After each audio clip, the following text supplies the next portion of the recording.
بسم الله الرحمن الرحیم. نن زموږ د ارشاد الصرف 14 نمبر درس دی. په نن درس کې به موږ وایو باب اول صرف کبیر، فعل ماضی معلوم، ثلاثی مجرد، صحیح اسباب فعل یفعل. باب ته وایي یعنی د مصدر نه چې څونه صيغې جوړېږي هغې ته باب وایي. اول صرف گردان ته وایي، کبیر غټ ته وایي. لکه اوس موږ دې نه مخکې صرف صغیر ویلو چې د هر یو گردان نم یو صیغه راغستې وه، هغې ته صرف صغیر وایي. اوس په موږ د یوې صیغې نه څوارلس صیغې جوړو، دې ته صرف کبیر وایي. او فعل ماضي تیر شوي وخت ته وایي. او معلوم چې فاعل معلوم وي، مجهول نه وي، نامعلوم نه وي. او ثلاثي چې فعل ماضي کې 3 حروف وي. او مجرد معنی چې صرف 3 حروف زائد پکې یو هم نه وي. صحیح چې د فعل ماضي په اوله صيغه کې د حروف اصلي په ځای باندې حروف علتونه یو حرف هم نه وي، نو هغې ته اصلي صيغه وایي. ٹھیک شوه. از فعل یفعل، د فعل یفعلنا اردو کې از د فارسی یو لفظ دی او د دې معنی ده اردو کې سی وایي او په پښتو کې وایي نه. د فعل یفعل باب نه، د فعل یفعل باب نه مونږ اول نمبر گردان انشاءالله نن مونږ زده کوو. دلته ما لیکلي صیغه او دلته مې لیکلي باس اثبات معنی چې کار شوی وي هغې ته اثبات وایي، چې کار نه وي شوی هغې ته نفي وایي، یا منفي یا نفي دواړه ورته وایي. نو باس اثبات یعنی د اثباتو باس چې کار شوی وي د هغې باس. او فعل کار ته وایي، ماضي تیر شوي وخت ته وایي، معلوم چې فاعل معلوم وي. اوس موږ سره د واحد مذکر غایب اوله صیغه ده ضربه. نو په دې ضربه کې دننه یو هو ضمیر پټ دی، هغه موږ ته نه ښکاري. دا هو ضمیر هغه فاعل دی د ضربه. ٹھیک شوه.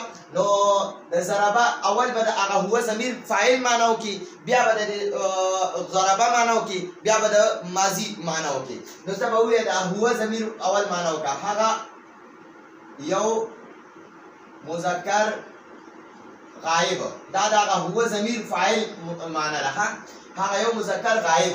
او د دوه ضربه معنا ده وهل وکړه. او فعل ماضي ده، نو ماضي تیره شوې زمانې ته وایي. نو موږ به ورته ولیکو په تیره شوې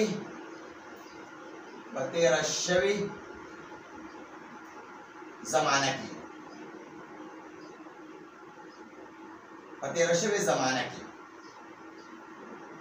ٹھیک شوه. دا موږ سره د ضربه د واحد مذکر غایب صیغه جوړه شوه او دا د هغې معنا زده کړه. په دې کې دا هغه یو مذکر غایب ده، دا پکې د فاعل د هو ضمیر پکې پټ دی په دې ضربه کې. نو دا د هغه معنا ده وهل وکړه، دا د دوه ضربه فعل معنا ده. او په تیره شوې زمانه کې دا د ماضي معنا ده. ٹھیک شوه. نو دا دې ته به موږ ولیکو ماضي، او دې ته به ولیکو د فعل معنا، او دې ته به ولیکو هو ضمیر معنا، او دې ته به ولیکو د فعل معنا، او دې ته به دا فعل ماضي یعنی ماضي تیره شوې زمانه. اوس دا ضربه دی، نو هغه یو مذکر، هغه یو سړي غایب وهل وکړه. ٹھیک شوه. وهل وکړه په تیره شوې زمانه کې. اوس د دې نه زه دوه جوړو، نو بس دې بعد سره صرف یو الف ولګوه، نو هغه الف د دوو د تثنیې علامت دی. نو دا ضربه دا تثنیه مذکر غایب ده. دې کې دا الف چې دی که نه، الف دا فاعل دی. دې ته د ضربه کې هو ضمیر دی، نو هغې ته ضمیر مستتر وایي. مستتر چې پټ ضمیر دی، پټ هغه دی په دې صیغه کې د هغې علامت نه ښکاري، نو هغې ته مستتر وایي. او دې کې دا الف دی، نو دا الف د تثنیې علامت دی، د تثنیې پہچان دی. نو دا پکې فاعل دی، نو دې ته موږ وایو دا فاعل پکې علامت ښکاري، نو دې ته بارز وایي، بارز ضمیر بارز. ٹھیک شوه. نو ضربه معنا ده هغه دوه مذکر، هغه دوه مذکر غایبو. اومقه د ضربه معنا به هماغه وي، ښه. د دوه ضربه معنا به کوي وهل وکړه. دلته کې چې د فعل کومه معنا ده، دغه معنا به په ټول گردان کې لیکي وهل وکړه. او دا په تیره شوې زمانه کې دا هم ورسره ولیکه. همدا خبره به ټوله یو شان دي، صرف د دغه معنی به بدلېږي، د فاعل معنی به بدلېږي. په تېره شوې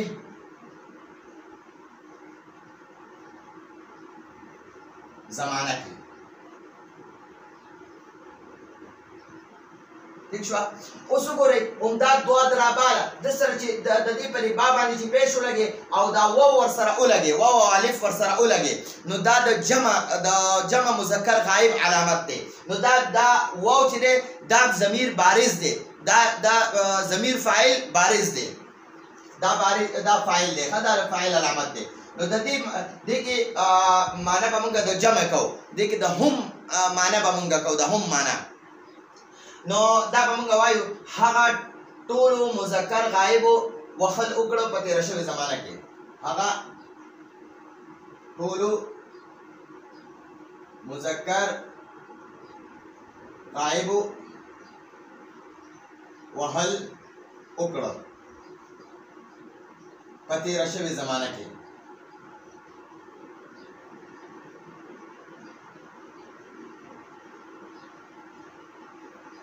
بس دا موږ سره درې صیغې د مذکر غایب پوره شوې.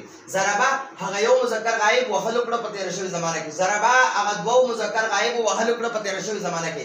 ضربو هغه ټول مذکر غایب وهل وکړه په تېره شوې زمانه کې. ضربه واحد مذکر غایب صیغه ده.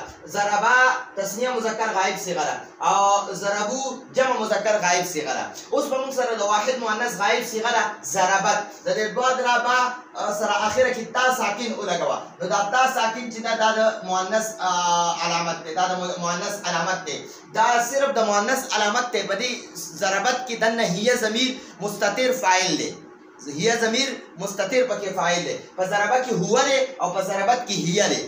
ضربت معنی ده هغه یوې ښځې، هغه یوې مؤنثې وهل وکړه په تېره شوې زمانه کې. نو اوس په دې کې د دې معنی موږ کوو هغه یوې مؤنثې، هغه یوې مؤنث غایبې وهل وکړه په تېره شوې زمانه کې.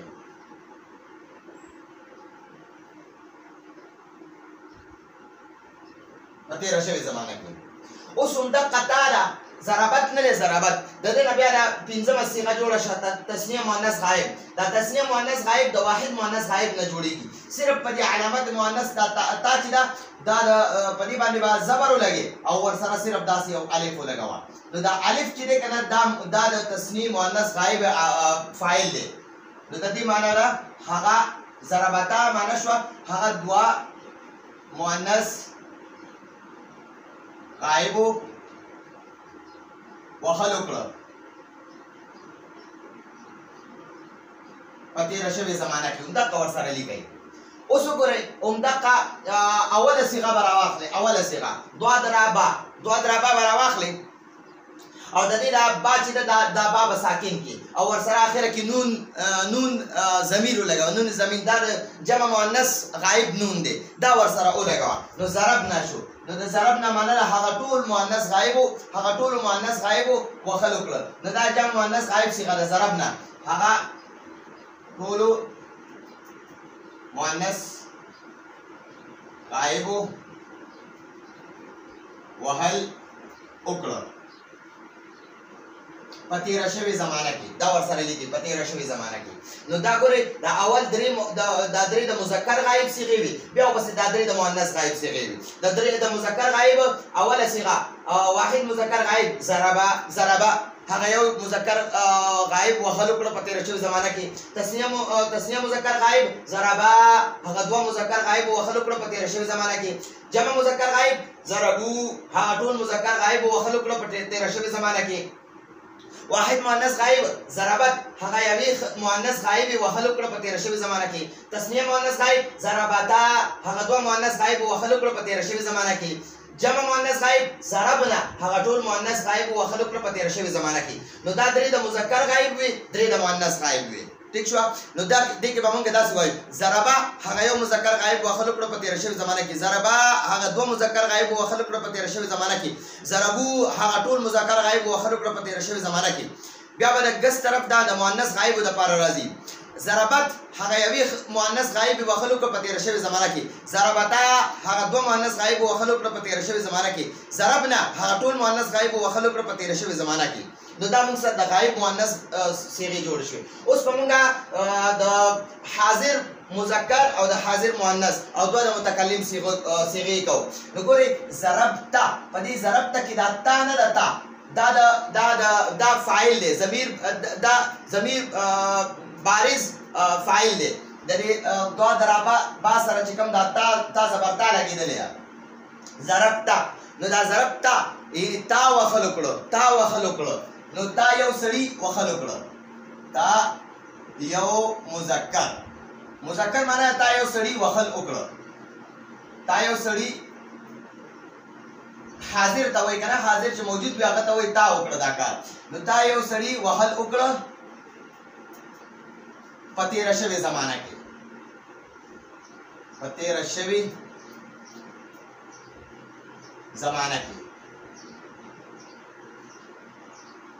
ٹھیک شو او اوس دې سره صرف تما ولګوا دې دوه درابا سره تما ولګوا دا تما ضمیر بارز دا فاعل دی د دې معنی د تاسو دواړو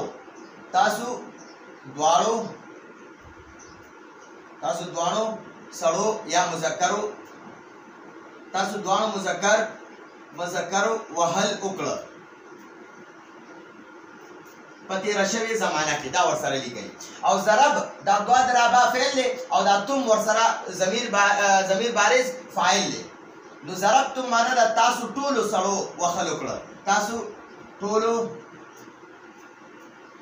مذکر وهل وکړه په تیر شوی زمانہ کې نو دا د مذکر حاضر درې صيغې وي واحد مذکر حاضر ضربتا تا وخل وکړه تسنیه مذکر حاضر ضربتما تاسو دوه وخل وکړه جمع مذکر حاضر ضربتم تاسو ټول وخل وکړه نو تا تم دا ورسره فاعل دي دا تا فاعل دی تما فاعل دی تم فاعل دی دا دوه ضربه دا فعل دی ضرب تا وخل وکړه ضرب تما تاسو دوه وخل وکړه ضرب تم تاسو ټول وخل وکړه اوس وګورئ دا د واحد مؤنث حاضر صيغه به جوړو ضربتی چې کله په تا باندې زبر وي نو دا به د حاضر سړی لپاره وي او چې کله په تا باندې زیر وي ضربتی نو دا به د حاضر خزي لپاره وي ضربتی تا یوې خزي وخل وکړه تا وخل وکړه چې مخې ته خزه ناسته وي نو ته ورته بیا نه وي چې تا یوې خزي وخل وکړه ته ورته بیا صرف ضربتی تا وخل وکړه او چې کله لیکي نو بیا وایي تا یوې خزي وخل وکړه ضربتی تا یوې خزي تا یوې مؤنث وهل وکړه په تیر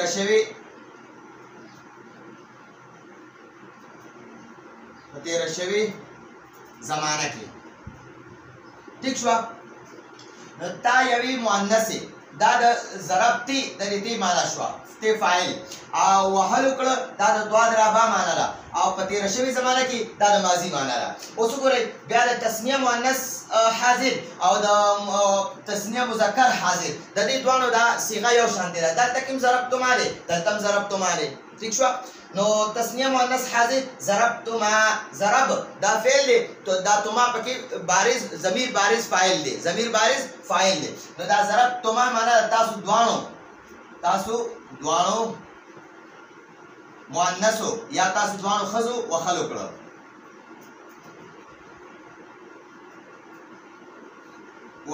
وکړه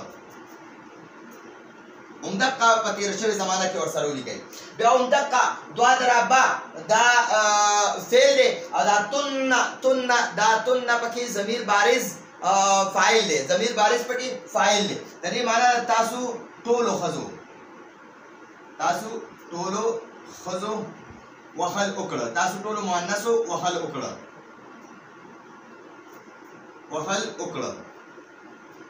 په تیر شوی زمانہ کې ٹھیک شو نو دا درې موږ سره د مذکر دا درې را سره د مذکر حاضر صيغه شوي ٹھیک شو او بیا ور سره دا درې د مؤنث حاضر صيغه شوي نو دا اول د مذکر حاضر صيغه لا ضربتا تا وخلو کړه تا یو سړی وخلو کړه بیا د تسنیه مذکر حاضر ضربتما تاسو دوه سړو وخلو کړه او بیا پس جمع مذکر حاضر دا ضربتم تاسو ټول سړو وخلو کړه بیا د واحد مؤنث حاضر صيغه لا ضربتي تا یو خزي وخلو کړه بیا د تسنیه مؤنث حاضر صيغه لا ضربتما تاسو دوه خزو وخلو کړه بیا د جمع مؤنث حاضر صيغه لا ضربتن تاسو ټول خزو وخلو کړه نو دا موږ سره درې د مذکر حاضر درې د مؤنث حاضر نو دا موږ سره 12 صيغې پوره شوې درې د مذکر غائب درې د مؤنث غائب بیا درې د مذکر حاضر درې د مؤنث حاضر نو دا 12 صيغې شوې دوه پاتې شوې واحد متکلم ضربتو ما وخلو کړو نو خزب امم وای چې ما وخلو کړ ضربتو لفظ به استعماله او سړی هم د ضربتو لفظ استعماله دا ضربتو د خزو د سړو دوانو لپاره دی لکه څنګه موږ په پښتو کې چې خزي وای چې یاره ما دا کار وکړو هغه وای ما دا کار وکړو هغه دا ما لفظ استعماله او چې سړی یو کار وکړو هغه وای دا ما دا کار وکړو نو دا ما لفظ خزي او سړی دوانه ځان لپاره استعماله او مکه یو لفظ دی خو خزم ځان له استعماله سړی هم ځان له استعماله د قشان دا ضربتو دا یو لفظ دی د عربی نو دا خزم ځان له استعماله سړی هم ځان له استعماله چې یو سړی وي هغه به وای ضربتو ما وخلو کړو او که یو خزي نو هغه به وای ضربتو ما وخلو کړو نو دا ضربتو معنی ما وخل وکړو ما یو خزي یا یو سړی وخلو کړه نو هغه ورسره لیکونه بس ضربتو معنا ما وخلو کړه پدې کې دا تو ضمیر بارز فاعل دی ضربتو تو معنا دا کار ما وکړو او تا معنا تا وکړو دا تو معنا ما وکړو تا معنا تا وکړو تو ما تا تا دښوا ضربتا تا وخلو کړه ضربتو ما وخلو کړه ضربتا تا وخلو کړه ضربتو ما وخلو کړه نصرتا تا مدد کو نصرتو ما مدد کو بیا فتحتا تا کولو کو فتحتو ما کولو کو سمعتا تا ورید سمعتو ما ورید ها بیا وسی ضربتا تا وخلو کړه ضربتو ما وخلو کړه نو دا ضربتو دا د واحد متکلم صيغه ده د خزو د سړو دوانو لپاره دا یو صيغه استعماليږي نو د دې معنی ما وهل وکړه پتیر شوی زمانہ کی پتیر شوی وخت کې ها اوس د جمع متکلم دا د تسنیه لپاره دی دا او دا د جمع لپاره دی چې دوه سړي وي یا دوه خزي وي نو هغه به موږ ضربنا موږ دوانو سړو وخلو کړه یا که خزي وي هغه به موږ دوه خزي وي هغه به موږ چې موږ وخلو کړه نو هغه به موږ ضربنا موږ وخلو کړه نو د واحد متکلم او دا د تسنیه متکلم دا صيغې چې دي دا د مذکر او مؤنث دوانو لپاره استعماليږي نو ضربنا دوه سړو موږ دوه سړو وخلو کړه یا ضربنا مونږ ټول سړو وخلو کړه د دوو لپاره او د ډیرو لپاره دا ضربنا استعمالي خو چې وای دا کار مونږ وکړو مونږ ٹھیک شو نو ضربنا مونږ وخل وکړه مونږ وخل وکړه عمده قپتی رشوي زمانہ کې ٹھیک شو نو دا دوه پکې بیا د متکلم صيغې شوې نو دا موږ سره پورا سور لس صيغې برابر شوې نو دا به بالکل په تسبو باندې سلسل ځان سره واړي چې دا بالکل دا گردان دې داسې یاد شي چې تا ته دا یو گردان یاد شو ان شاء الله ته بیا ټول گردانونه د هر صيغې گردان به بیا ته کولای شي نو دا په دې طریقې سره یادې ضربه واحد مذکر غائب هغه یو سړی وخل وکړه په تیر شوی زمانہ کې تسنیه مذکر غائب ضربه هغه دوه سړو وخل وکړه په تیر شوی زمانہ کې جمع مذکر غائب ضربو هغه ټول سړو وخل وکړه په تیر شوی زمانہ کې اوس مؤنث لراشه نو واحد مؤنث غائب چې دا هغه ضربت هغه یوې خزي وخل وکړه په تیر شوی زمانہ کې بیا تسنیه مؤنث غائب ضربتا هغه دوه خزو وخل وکړه په تیر شوی زمانہ کې بیا جمع مؤنث غائب ضربنا هغه ټول خزو وخل وکړه په تیر شوی زمانہ کې